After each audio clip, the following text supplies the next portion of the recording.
Many people find themselves at crossroads as they do not know who or what to follow. Welcome or welcome back to Truth That Transforms with your host, Alex Joroge.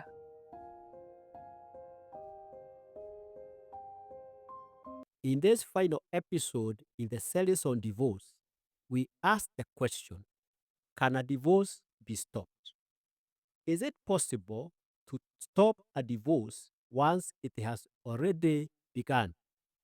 Once lawyers are involved, once papers are signed, once emotions are wounded beyond words, can anything still be done?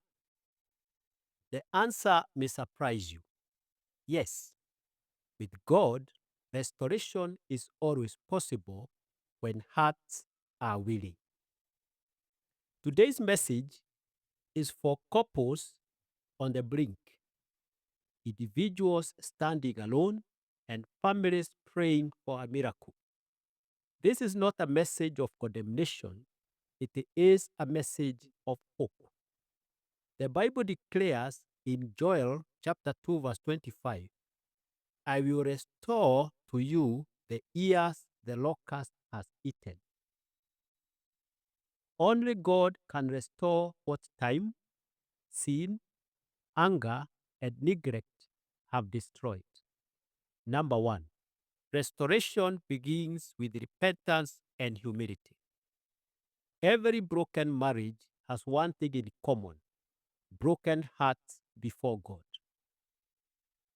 Revival in marriage does not start in the lawyer's office, it starts in the heart.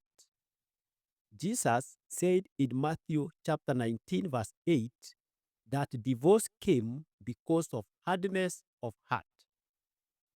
That means healing begins when hearts soften. Repentance is not about blaming your spouse.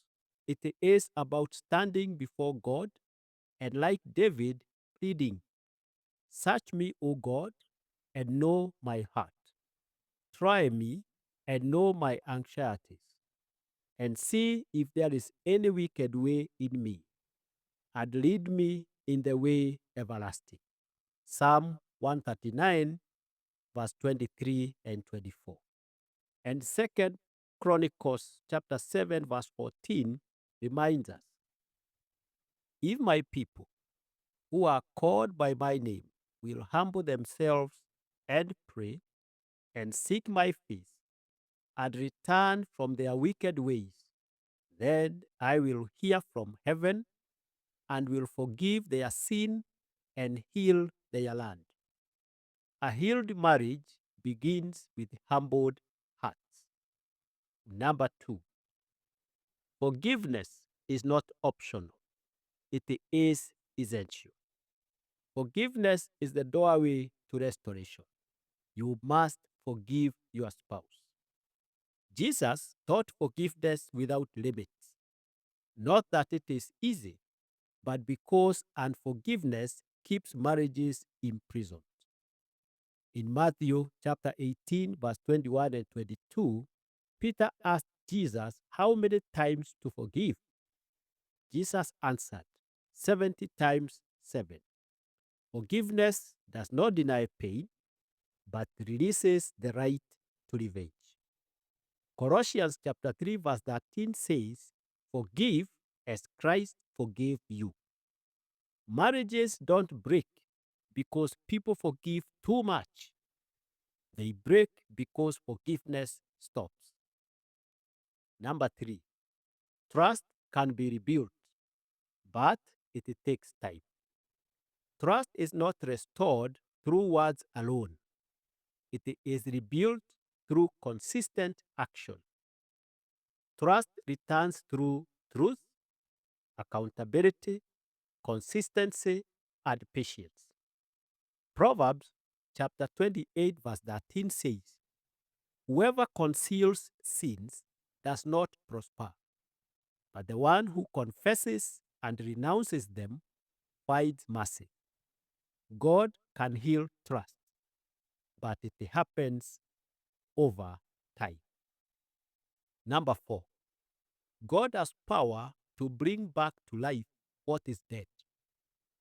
Our God is a God of resurrection.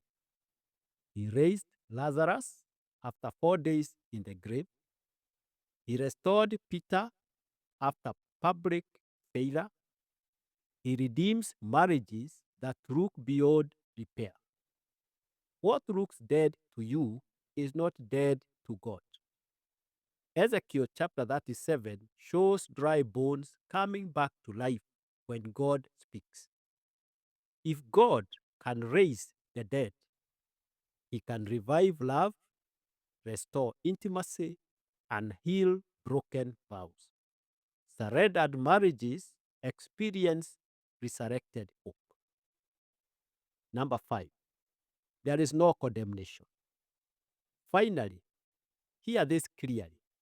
God is not condemning you.